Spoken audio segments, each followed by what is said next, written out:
Hi there, folks. Tom here with a week 8 of the heavily biased top 10, the middle 8. So this is the week 8 wrap and conference races. And, a well known concept and somewhat underrated in the game of football is that how you play the middle 8. Um, the last four of the first half, the first four of the second. So that's the closing statement of half number one. It is the tone setter for the second half. And it really is kind of a way to establish, what the locker room is going to be like. How do you talk to those players? What's going on as you establish a second half push? And for a season that is looking like it's 16 games, game 7. All right, here we are at the middle 8. So yeah, let's go ahead and get into it with the Week 8 wrap-up and conference races of the heavily biased top 10. In this episode, the Big Ten opens the door. The SEC sees a full slate of conference games. It really should be the G7. We'll have a segment, Flag on the Play, where we'll talk about a couple of different things, the slide rule and the Franklin aftermath. We got a big shift in the top 10, and we will close things out as usual with conference rankings. So let's go ahead and dive on in.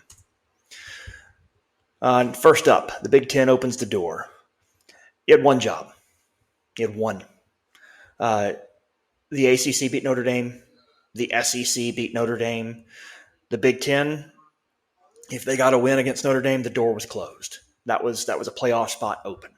And USC, had their opportunities, got up in the game at different times, allowed 200-something yards rushing to a single back on 20 carries. The week after they had shut down Michigan and the ground game there that was supposed to be so great, just couldn't get it done. And so, yeah, we're looking at a reality where Notre Dame probably is weaseling its way back into a college football playoff spot. As far as the rest of the Big Ten went, every single game went according to the standings, every single one. Even the kind of upset in the AP rankings on Friday where Minnesota took down Nebraska is not that much of a surprise. You had two teams that were even in the conference standings coming in. As we mentioned if you read the writing, as we mentioned in this week's primer, everybody in the top portion of the Big Ten were playing teams that were winless or close to it. And that trend just continued. And so,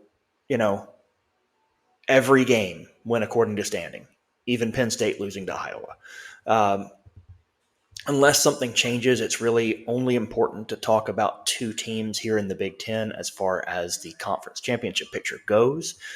It is reasonable to say that 3-1s are still in the conference race, but it's a lot easier to just look at the two that are 4-0. To that end, this is the remaining schedule, all in the conference of Ohio State, and that is UCLA and Michigan, which are 3-1 in conference play, and then 0-4s, Penn State, Rutgers, and Purdue. So you're looking at a UCLA that is 3-4 overall and has fired its head coach. Yeah, you've got a Michigan team that has, that's done okay, but they're 5-2, 3-1 in conference play. And then Penn State, Rutgers, and Purdue have all done so well that they're 0-4 in conference play. Penn State has fired a head coach. It's hard to believe that Rutgers and or Purdue aren't terribly, terribly far off from doing so toward the end of the season. Not stellar. Indiana, the remaining schedule is also all in conference. They play UCLA.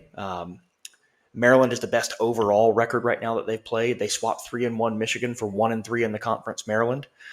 They swap 0-4 Rutgers for 0-4 Wisconsin. And so, here's a team that really they've beaten the schedule that they played. And at least that schedule included Oregon. But when it includes that, we also have to look at how good really is this team. They just don't play the schedule that you want for somebody that's sitting in an AP top 3 spot. It just isn't there. Barring any adverse losses, Oregon really looks to fill the third spot from the Big Ten, and will do so, pretty easily at this point, as long as they don't take another as long as they don't take a couple of losses.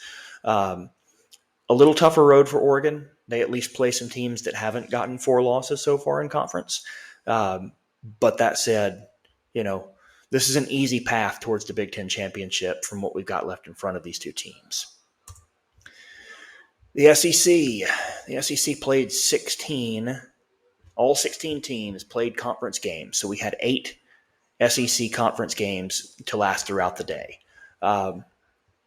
Georgia outlasts Ole Miss. This was an interesting one because, this is a Georgia team that I have said a few times, this is vanilla ice cream. They aren't flashy. They aren't fancy. They're not going to do a whole lot of things that will just kind of knock your socks off. But they are going to get out there and play ball and wait for somebody to blink. And, Alabama didn't. But then again, they also held that team scoreless in the second half. They just couldn't manage to get it done themselves. Ole Miss, different story. These two traded scoring drives the entire first half. It looked like Ole Miss might get themselves in a decent position, and then Georgia outscored them 17-0 in the fourth quarter. Alabama surges past Tennessee. I've seen plenty of people talking about kind of the yardage and the other things like that. How does Tennessee have the ball for so long and they have this many yards and you still wind up with a 17-point loss? A few hidden yards there and a 99-yard pick six. That's a little bit of a change. But there's also the concept that, if I am playing to give up yards in exchange for time, especially toward the end of a game where you've got a 3-score lead, yeah, you're going to chew up some yardage. But I'm going to make you chew up some time, and we'll be just fine with that. 5 one-score games, 3 overtimes. The SEC is still very stacked up with teams that are capable of playing against one another, but that doesn't mean that there's not a gap toward the top. The SEC has 6 X and 1s, so teams that have only lost 1 game. And this is in conference play. And 2 4-0s. They don't play each other, so Texas A&M and Alabama don't have one another on the schedule. Texas A&M will play 2 more of the X1s, and that will be Mizzou and Texas. Alabama only has 1 of those remaining. They play Oklahoma, but they have beaten 3 out of the 6. So half of the X1s that are in the conference, that one is to Alabama. The road to that conference championship game is tougher. There's still too much to figure out. 5 of the 6 teams that are at X1 in the SEC are 6-1 overall. They're very good, very strong teams that have opportunities to make a play for themselves and to kind of get themselves into conference play and conference championship scenarios, just depending on how they do in their remaining games. Are we going to weed out some of those records? Yeah, of course we will. Is there going to be the same logjam by the end of the season? Probably not. A lot of this is going to sort itself out. But when we look at the two together, and we put this in order like this for a reason, the Big Ten has the same 2 4-0 teams. They have 1 more that are 1 loss in conference than the SEC.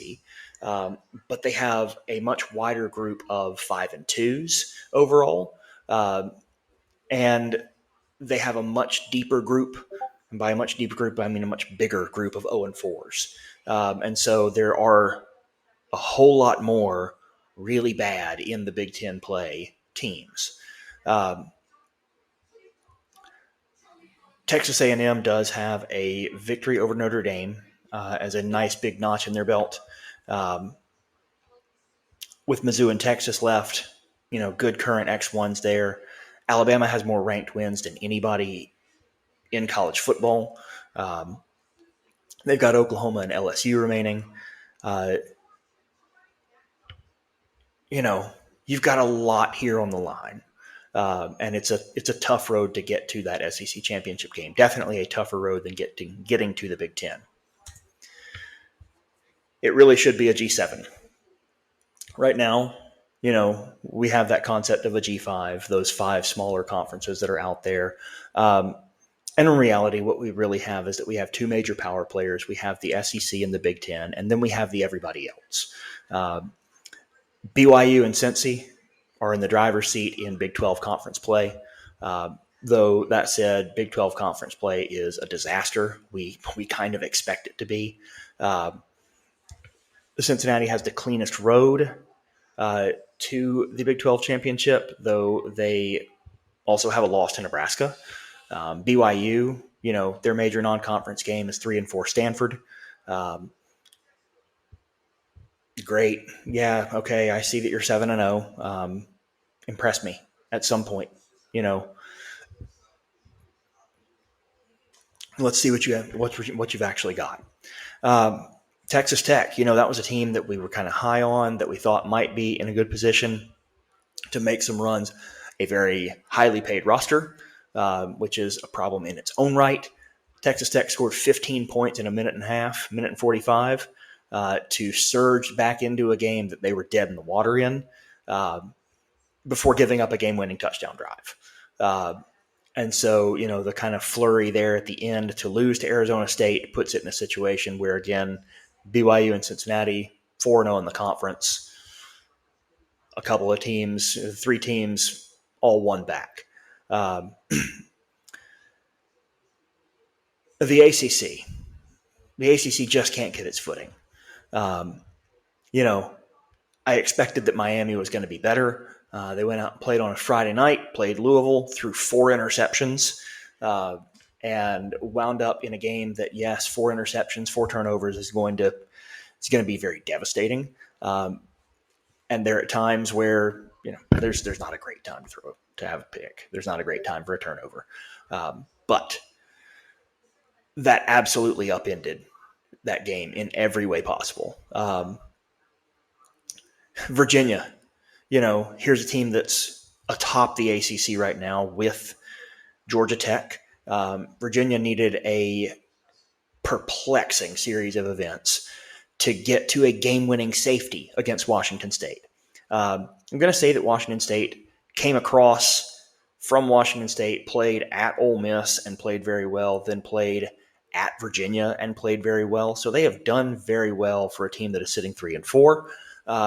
But the series of events there, Virginia, who was down at one point 20-10 in the fourth quarter, got the touchdown, kicked the field goal to tie the game, kicked off, and for no apparent reason, the Washington State player called a fair catch on the kickoff rather than just signaling for the big T motion to bring the ball out to the 25, resulting in Washington State getting the ball at the 2, and the following plays led to a safety and a 22-20 margin.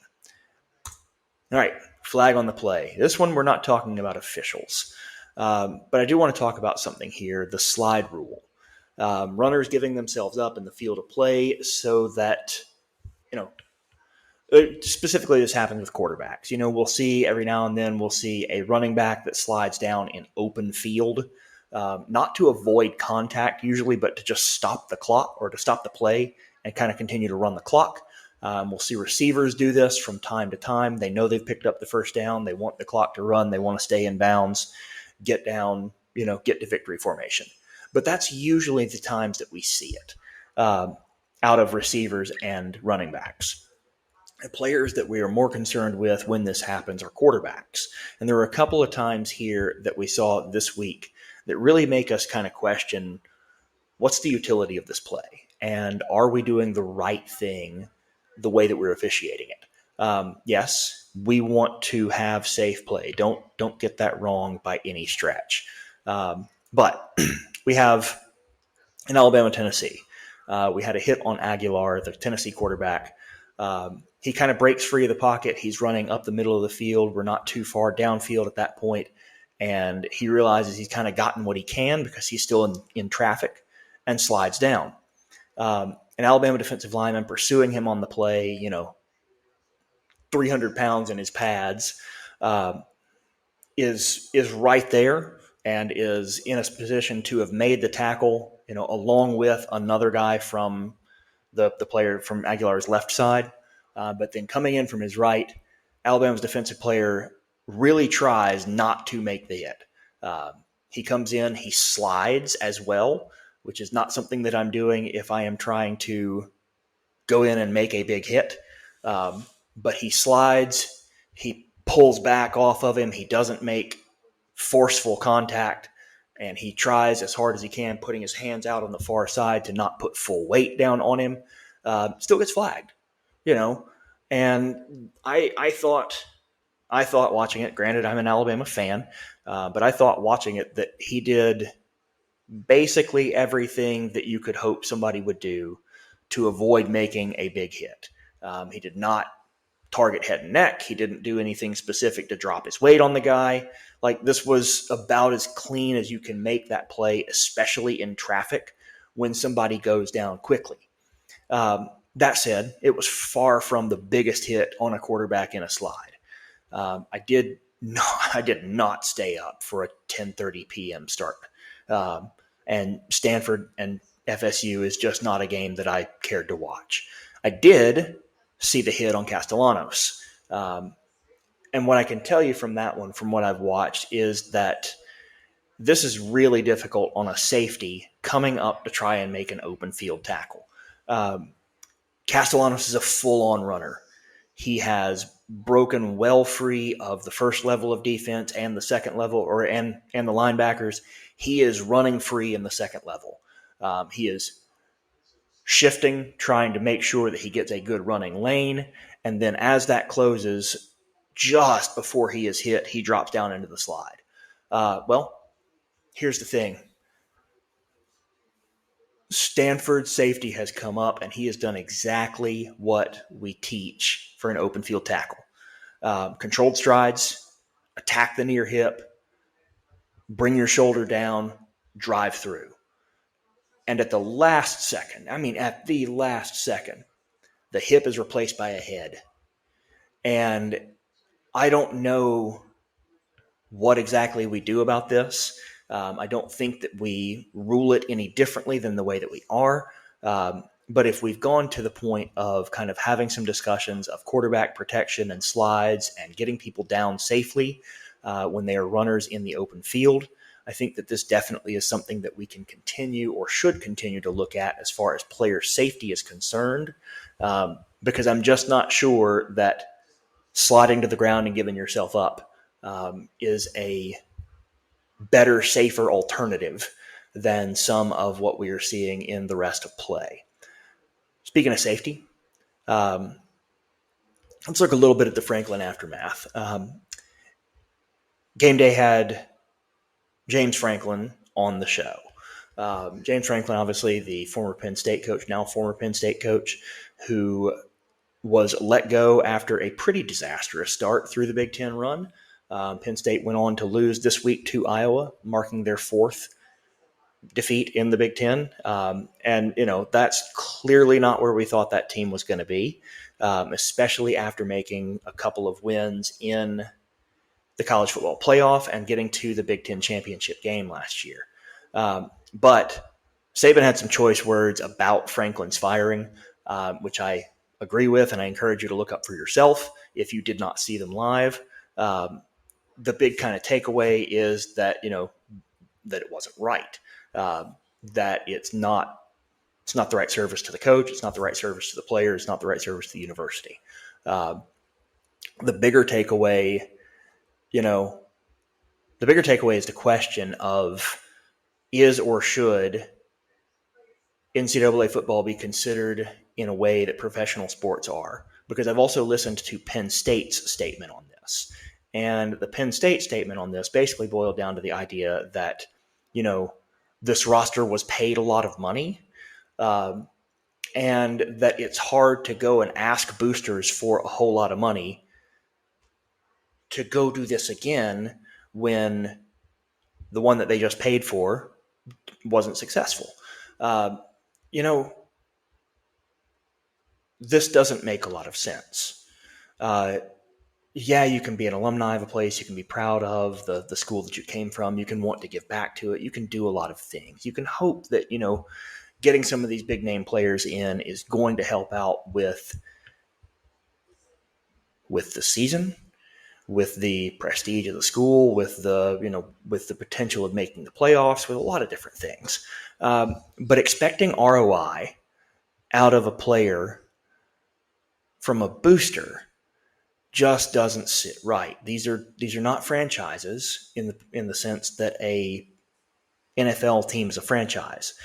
Yes, the university is making something on it, but I guarantee you they're not turning back around and giving the boosters that ROI. And so it really does beg the question of kind of where we're headed with some of this. And we've seen more than just Franklin. Today is Sunday, and we've seen Billy Napier be released at Florida. Now, I will grant that I don't think Napier was as successful at Florida by any stretch as Franklin has been at Penn State.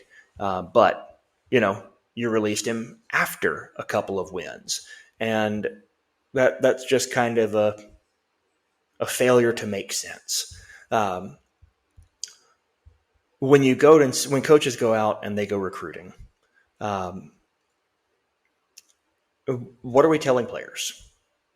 And I know that the pitch used to be that we're going to sit in that room and tell parents that we're going to do a set of things to the best of our ability. We're going to grow that kid in football, in a program, as a player. We're going to grow that kid. As a person, we are going to bring that person along, bring that young man along, and develop them and develop habits, traits, and skills that they can use for the rest of their life, whether they're playing football or not.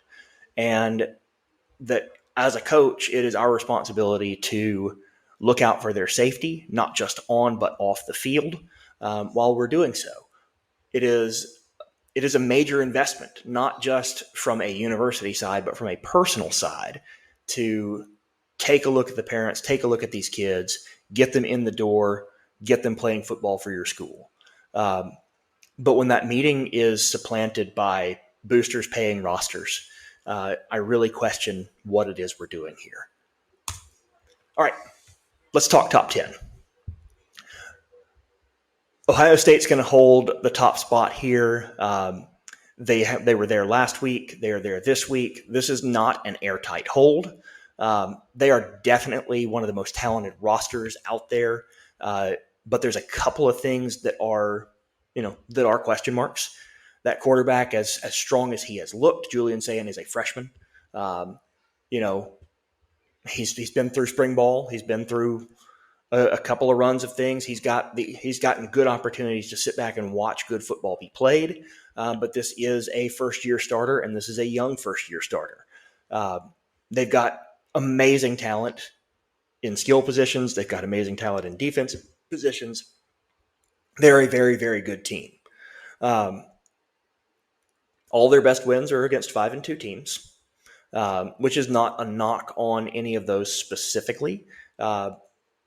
But their upcoming schedule, this is a team that is going to cakewalk through the remainder of their schedule, or at least talent-wise, they should.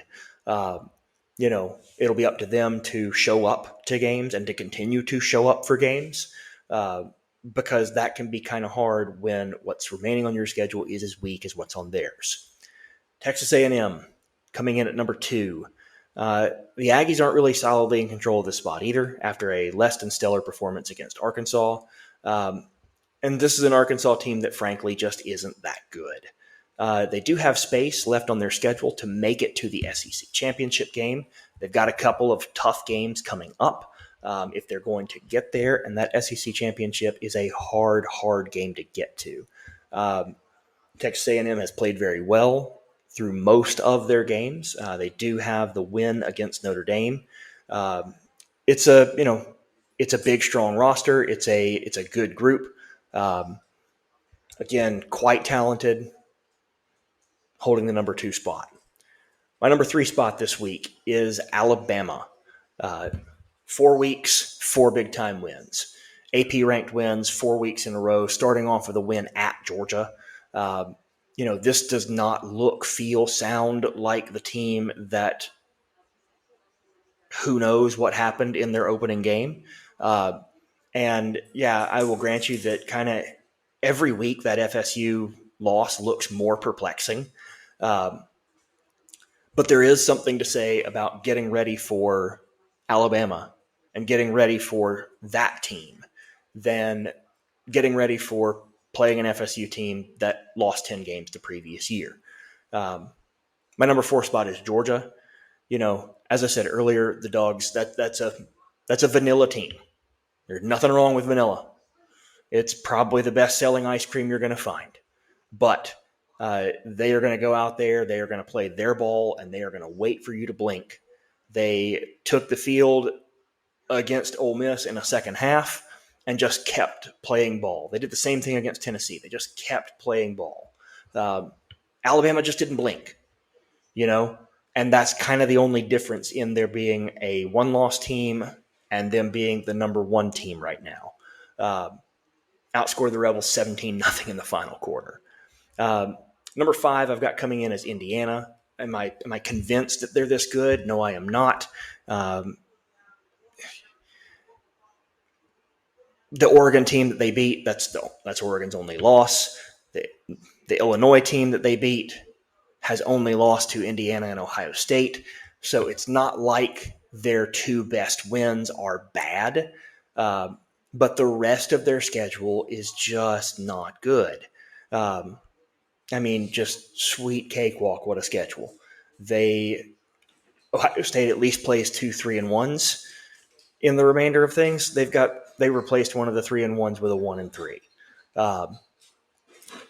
Number 6, Oregon. Lanning's got a good group out there. Again, had a rough night against Indiana, and that might be Indiana being that good. I just can't tell. But they definitely have the tools to be out there and make a successful run. This is a team that, 3 weeks, 4 weeks from now, if we're sitting here looking at them in the same spot, they will basically be assured of a seat at the table for the college football playoff, but probably out of the running for the Big Ten championship. Number 7, Ole Miss. Dropped back a couple after this loss to Georgia, but I think that they played and proved. I think they played very well for the most part and proved that they are worthy of this top 10 space. Coming out and putting up points like that on a Kirby Smart defense is no small task.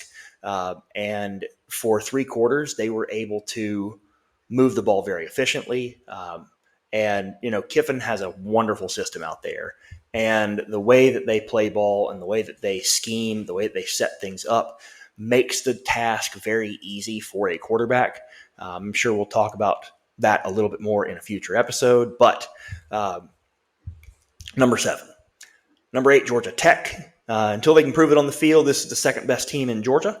But they're the best team in the ACC, at least both by record and by standing. And so right now, there they are. Number 9, Oklahoma. The loss to Texas stings a little bit here, but Oklahoma is still a very strong team. I think that the game against Auburn was probably a little bit closer than the scoring was just because of the missed ruling. But again, this is a very solid team, and as Mateer gets more healthy, this is a little bit more of a dangerous team. Number 10, we're going to go ahead and put Vanderbilt here. They'll have a couple of chances to prove it over the next couple of weeks. But this was the first ever time that team was favored over LSU, favored over a top 10 team. We'll let them have their moment in the sun. All right, let's wrap this up with some conference rankings. Now, as always, these are done by projected playoff spots. So you will see us just get out to the number of playoff spots that are here. This week, the SEC moves up a bit, and I've got them at 4.2. I think that it's quite possible, depending on how some of these games play out, that you're going to get 4 teams before the SEC championship plays. And it'll just be a matter of how some of the other games play out as to whether or not a 5th team sneaks in. The Big Ten, I've got at 3.7. Very much like I said, I expect that Oregon will kind of walk as long as they manage to make their schedule, that they'll be able to kind of cruise there. Barring anything unforeseen, that means that Ohio State and Indiana are in as well. So 3 spots pretty easily. And then it's a matter of, do they pick up a 4th? And there are plenty of people that could. It's just a matter of some of those are going to have to find a way to win one of those big games. They lost a little bit here from being a little higher because USC lost to Notre Dame. If they had shut that door, this was going to be a much different picture. Got a tie at the third spot with the ACC and the Big 12. Both of them a little bit less than solid on making two teams in at 1.8. G5 I've got at 1, and Notre Dame back up to about a 50% chance of making the playoff given the remainder of their schedule. All right, that's it for the first part of this. Headed into halftime, so go out there, see what you can do, and win your middle eight. See you next time.